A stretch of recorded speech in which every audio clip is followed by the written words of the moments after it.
નમસ્કાર. કેવું હશે રામ મંદિર, કેવી રીતે થશે રામ મંદિરનું નિર્માણ? આપણી સાથે વીએસપીના राष्ट्रीय महासचिव मिलिंद जी से. मिलिंद जी, आपका स्वागत है. क्योंकि गुजरात का सौभाग्य रहा कि प्रधानमंत्री गुजराती, शिलान्यास सबसे बड़े प्रकल्प का एक गुजराती को करने का मौका मिला. अब क्योंकि मंदिर का शिलान्यास भी हो चुका है, गुजरात से आप लोग क्या उम्मीद रखते हैं? ऐसा है, गुजरात की ये परंपरा तो सोमनाथ मंदिर से ही प्रारंभ हो गई और अभी जो यह संपर्क अभियान प्रारंभ हुआ है तो पूर्ण देश भर में हम 4 लाख से अधिक गाँव में जाएंगे और लगभग 11 करोड़ से अधिक परिवारों को मिलेंगे. तो गुजरात में जो सोचा है कि लगभग 19,000 जो गांव हैं गुजरात में, वो सभी गांवों में हम समाज के सहभागिता के लिए जाएंगे और लगभग 1 करोड़ परिवारों तक कम से कम जाएंगे. क्योंकि देखिए, मंदिर बनाना है तो देश में इतने धनी लोग हैं, 2-4 लोग बना के भी इतना चंदा दे सकते हैं. लेकिन क्या इस प्रकार का कोई प्रोजेक्ट है कि आप जिस प्रकार से बता रहे हैं 1 करोड़ लोगों तक जाएंगे, तो उनको आर्थिक तौर पे या श्रमदान के तौर पे किस प्रकार से आप जोड़ेंगे? ऐसा है, आर्थिक पारदर्शिता रहनी चाहिए. इतना बड़ा संपर्क है तो इसलिए 3 प्रकार की व्यवस्था की है. कूपन की व्यवस्था है, 10 रुपया, 100 रुपया, 1000 रुपया, और फिर रसीद बुक और ऑनलाइन. ये दृष्टि से तो श्री राम जन्मभूमि तीर्थ क्षेत्र न्यास जो अधिकृत है इसके लिए उन्होंने हमको कहा, तो हम इस कार्य में लगे हैं क्योंकि विश्व हिंदू परिषद कमिटेड है इसके लिए. तो कोई एक धनी व्यक्ति कर सकता था, देश में ऐसे बहुत लोग हैं, सौभाग्य से उनके प्रति हमको आदर भी है, किंतु करोड़ों लोगों ने इसके लिए प्रयास किया है, शताब्दियों के लिए लाखों लोगों ने बलिदान दिया है. तो सभी की सहभागिता यह बहुत महत्व की है, इसलिए यह प्रयास है. कि गुजरात में उसकी शुरुआत हो चुकी है इस प्रोजेक्ट की, और किस प्रकार से आप कर रहे हैं? कल ही यहाँ पर एक भव्य बैठक हो गई कि जो मंदिर निर्माण समर्पण करने वाली जो समिति जिसका देखने वाली है, तो उसका एक कार्यक्रम कल कर्णावती में हुआ. तो पूर्ण गुजरात भर से बहुत प्रमुख लोग उसमें आए थे. अपने गोविंद भाई पटेल जी उसके प्रमुख है, अध्यक्ष हैं, उनके नेतृत्व में ये सारा प्रयास चलेगा. तो 15 जनवरी जो मकर संक्रांति का दिन है, पूर्ण देश भर में हम सेलिब्रिटीज़ जीवन के हर क्षेत्र में जो हैं उनको मिलने के लिए जाने वाले, पूज्य साधु संतों को मिलने के लिए जाने वाले. तो देश के माननीय राष्ट्रपति जी, माननीय प्रधानमंत्री जी, इनको भी उस दिन मिलने का प्रयास हम लोग करेंगे और सभी राज्यों के चीफ मिनिस्टर्स. तो एक पॉलिटिकल विषय हो गया, मगर कलाकार है, अन्य एक्टर्स है, ऑथर्स है, ऐसे सभी को मिलेंगे. और जैसे ऐसे सेलिब्रिटीज़ को मिलेंगे वैसे पूर्ण ये 1-1.5 महीना समाज के हर वर्ग को मिलेंगे. समुद्र के किनारे जाएंगे, वनवासी क्षेत्र में जाएंगे, पहाड़ों में जाएंगे, दुर्गम ऐसे रूरल एरियाज में जाएंगे, सब जगह जाएंगे और सभी की सहभागिता से ये मंदिर बने. ये गुजरात में भी प्रयास होगा और सर्वत्र होगा. कहीं छूत अछूत वाली बात तो नहीं होगी? बिल्कुल ही नहीं. श्री राम जन्मभूमि का जो शिलान्यास हुआ वह अपने श्रीयुत कामेश्वर जी चौपाल जो इस ट्रस्ट के अभी ट्रस्टी भी है माननीय, उन्हीं के हाथों से हुआ. संपूर्ण हिंदू समाज के हाथ से ये प्रकल्प होना चाहिए. और जो भाद्रपद कृष्ण द्वितीया 5 अगस्त को जो भूमि पूजन और कार्यक्रम पुनः हुआ, उस समय भी हमने देश भर के सभी प्रांतों से तीर्थ क्षेत्र, महापुरुष और महान महिलाओं के जो स्थान है, तो फिर टाटिया भील जैसे मध्य प्रदेश के बहुत बड़े स्वतंत्रता सेनानी हो गए, या मध्य भारत के गोंड समाज के तीर्थ क्षेत्र हैं, या ऐसे ही संत रविदास जी का मंदिर है काशी में, महर्षि वाल्मीकि जी का आश्रम है उत्तर प्रदेश में. ऐसे सब जगह से पवित्र जल और मिट्टी मंगवाई थी. ऐसे 3000 स्थानों से वह मिट्टी, पवित्र मिट्टी और पवित्र जल आया था. तो उस कार्यक्रम में उसका उपयोग हुआ. तो पूर्ण देश भर में संपूर्ण समाज ने ये करना चाहिए सहभागिता. यह यशस्वी भी हो रहा है. झारखंड के क्षेत्र में 2000 गांवों से प्रत्यक्ष लोगों ने इच्छा जताई कि हमारे सरना स्थलों की मिट्टी वहाँ जाए. लोगों ने लाकर भी दी हमको. और हम देखेंगे कि भगवान श्री राम जी का जीवन यह सामाजिक समरसता के लिए हमको पाठ पढ़ाने के लिए ही है। उस समय तो यह समस्या थी नहीं, मगर आज जो समस्याएं हैं, तो शबरी माता के घर गए, उनके झूठे बेर खाए, निषाद राज को मिले, पूर्ण वनवासी क्षेत्र में वास्तव्य किया। तो यह जो राम जी के जीवन के आदर्श है, इसीलिए ये हम राष्ट्र मंदिर कह रहे हैं। केवल भगवान का मंदिर नहीं, भगवान की आस्था का विषय नहीं, यह स्वाभिमान का भी विषय है। इसलिए पूर्ण विश्व में अनूठा उदाहरण है कि 5 शताब्दियों तक हिंदू समाज बलिदान देते रहा, संघर्ष करते रहा। और इसलिए माननीय सुप्रीम कोर्ट को भी सारे हिस्टोरिकल फैक्ट्स और पुरातात्विक सर्व साक्ष्य स्वीकार कर हिंदुओं को ये जमीन देनी पड़ी, क्योंकि ये वास्तव है, भगवान के जन्म जीवन का भी वास्तव है और हिंदू समाज के चिंतन का भी वास्तव है कि सबके हृदय में एक ही राम बसते हैं। इसलिए भेदभाव का विषय ही नहीं है। क्योंकि आपने शबरी माँ की बात की और स्वाभाविक तौर पे जो ट्राइबल्स है, वन बंधु जो लोग हैं, वो शबरी को आज भी माता मानते हैं। लेकिन सच्चाई ये भी है कि मेन स्ट्रीम हिंदुत्व के साथ शायद नहीं जुड़ पाए। ऐसे में उन लोगों को आप कैसे जोड़ेंगे? ऐसा है कि यह संघर्ष कालखंड में अपने समाज के अंदर की व्यवस्थाएं तहस नहस हो गई। संस्कारों में, फिलॉसफी में, तत्वज्ञान में, धर्म ज्ञान में कोई खोट नहीं है, मगर जो ये कमियां आचरण में आई है, ये दूर करने के लिए ये सारा कार्य है। और इसलिए भगवान के जीवन का आदर्श सामने रखना है। तो हम जो कह रहे हैं कि हर घर में जाएंगे तो कम से कम आधे आबादी तक तो हम पहुंचने ही वाले हैं, प्रत्यक्ष मिलकर। फिर सोशल मीडिया है, अन्य तरह का मीडिया है, उसके माध्यम से भी हम लोगों तक जा रहे हैं। तो प्रत्यक्ष सहभागिता है और प्रत्यक्ष मिलने का प्रयास है। आज भी विश्व हिंदू परिषद 1 लाख से ज़्यादा सेवा कार्य चलाता है। वह सारे समाज के हर वर्ग में, अनुसूचित जाति जनजातियों में सर्वाधिक प्रकल्प हमारे हैं, दूसरे किसी से भी ज़्यादा। शिक्षा के क्षेत्र में, आर्थिक स्वावलंबन के क्षेत्र में, महिला सशक्तिकरण के क्षेत्र में। और अभी विश्व हिंदू परिषद ने आत्मनिर्भर भारत के दृष्टि से ऐसी 900 बस्तियां टारगेट किए पूर्ण देश भर में। और हमारा फोकस समाज के ऐसे ही वर्गों के ऊपर है कि जो अभी तक एसिमुलेट नहीं हो पाए। तो हमारे हृदय का भाव सच्चा है, हमारे प्रयास भी सच्चे, हमारी फिलॉसफी भी सच्ची है, हिंदू फिलॉसफी। इसलिए मुझे लगता है इसमें कोई कमी नहीं आएगी। लेकिन देखिए, आप बात ये करते हैं कि मंदिर निर्माण से विश्व कल्याण होगा। ये जानना जरूरी भी है और समझना भी जरूरी है कि किस प्रकार से विश्व कल्याण हो सकता है। ऐसा है कि हिंदू चिंतन अकेला चिंतन है कि जो विश्व कल्याण की भावना करता है।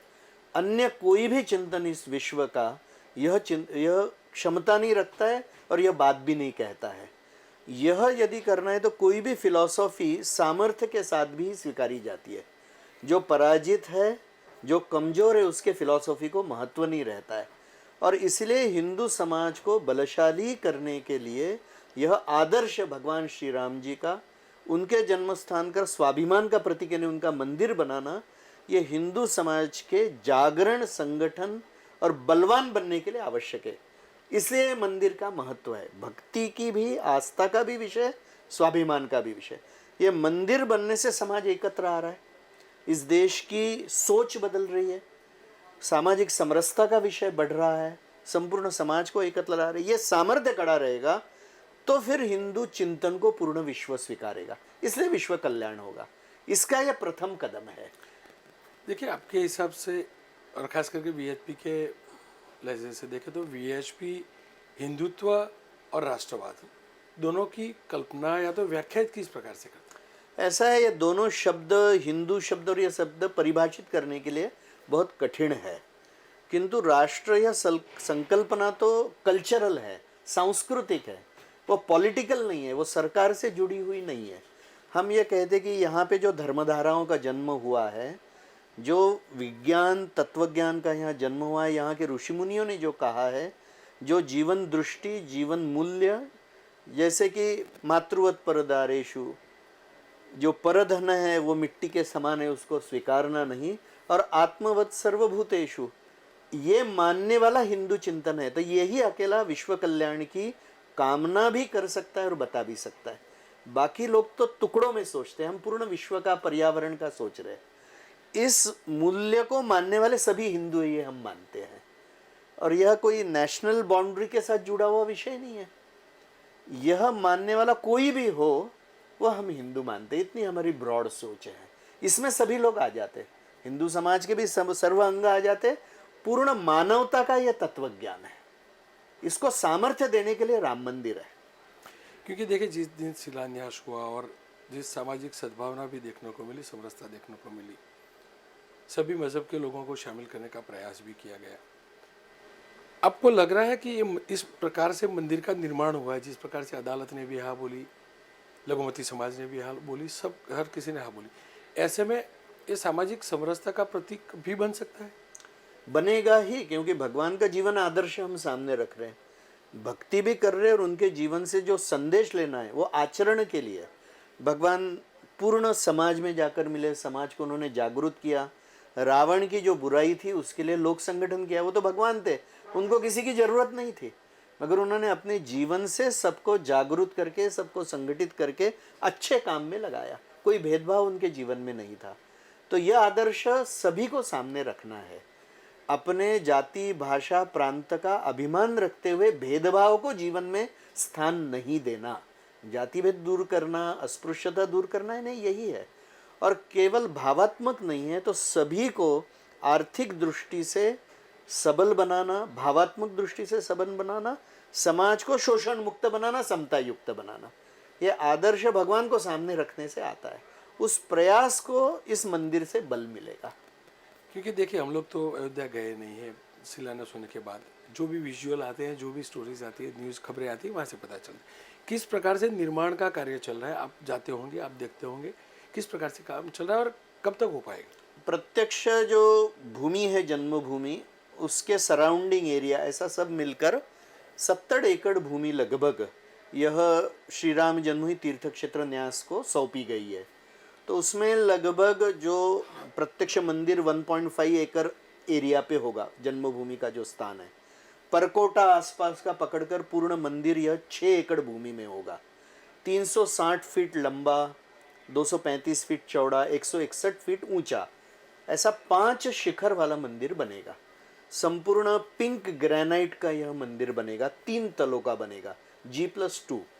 और इसमें लोहे का उपयोग मंदिर निर्माण में नहीं होगा। हम ऐसा मंदिर बनाना चाहते कि जो कम से कम फिजिकली 1000 से 1400 साल तक टिके। इसके दृष्टि से सभी IITs, Larsen and Toubro, Tata consultancy services, अपने ही गुजरात के श्री चंद्रकांत भाई सोमपुरा जी जो उसको डिज़ाइन किया है, तो ट्रेडिशनल टेक्नोलॉजी, मॉडर्न टेक्नोलॉजी, सभी लोग सद्भाव से, पूर्ण सामर्थ्य से लगे हैं। और ये मंदिर बनने से इससे प्रेरणा भी मिले, शौर्य की, भक्ति की और सामाजिक समरसता की, ये सब कुछ देखकर ये मंदिर का बनाया जाएगा। म्यूज़ियम बनेगा वगैरह वगैरह, लाइब्रेरीज बनेगी, यह सब कुछ होगा। और यह आकांक्षा पूर्ण विश्व भर की है, केवल भारत में रहने वाले हिंदुओं की नहीं है। इसलिए इस दृष्टि से ये मंदिर बनेगा। और मुझे लगता है कि अयोध्या परिसर का भी पूर्ण विकास वहाँ की राज्य सरकार सोच रही है कि यह बहुत बड़ा तीर्थस्थल बने, भारत का 1 क्रमांक का बने। इस दृष्टि से सारा इंफ्रास्ट्रक्चरल डेवलपमेंट वहाँ की हो रही है। तो इकोनॉमी के लिए भी मदद होगी, भावात्मक जागरण में होगी, ऐतिहासिक दृष्टि से भी प्रस्तावित होगी और स्वाभिमान का प्रतीक करके सौंदर्य का भी प्रतीक होगा। ऐसा ये बन रहा है। एक आखिरी सवाल, जब हम लोग भी छोटे थे, शायद आपकी भी उम्र कम होगी, तब से मंदिर वहाँ वहीं बनाएंगे का नारा आपके मुंह से निकलता भी होता था और हम लोग सुनते भी रहते, हमारे कानों में भी गूंजता था। क्या तब उम्मीद थी कि मंदिर बन पाएगा? देखिए, हम लोगों ने 25 वर्ष पहले ही पत्थर की गढ़ाई शुरू कर दी थी। तो यही हमारा आत्मविश्वास दिखाता है और समाज का आत्मविश्वास दिखाता है कि मंदिर बनने ही वाला था। इतनी पीढ़ियों ने चाहा मगर दुर्भाग्य से हो नहीं पाया, संघर्ष और बलिदान चलते रहा। ये अपने पीढ़ी का सौभाग्य है और हमारा समाज का, अपने पीढ़ी का, सभी का यह आत्मविश्वास था कि मंदिर बनेगा ही। आज लगभग 50-60% पत्थर की गढ़ाई पूर्ण हो गई है।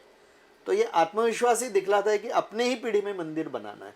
और अभी हम केवल साक्षी नहीं बनेंगे, ये जो अभियान हो रहा है इसमें हम सहभागी भी बन सकेंगे। आपका यह कार्यक्रम के माध्यम से मैं गुजरात के समाज को भी आह्वान करता हूँ कि वो केवल इस ऐतिहासिक और सुंदर घटना के केवल साक्षी न बने, इसमें सहभागी भी हो। और भगवान को आप दान नहीं दे सकते, आप अपना समर्पण इसमें दीजिए, यही मेरा आह्वान है। खैर, तो आता वीएसपीना महामंत्री મિલિંદજીનું સ્પષ્ટ કહેવું છે કે એક સંકલ્પ હતો, નજીકના દિવસોમાં એ સંકલ્પ પૂર્ણ થવા જઈ રહ્યો છે.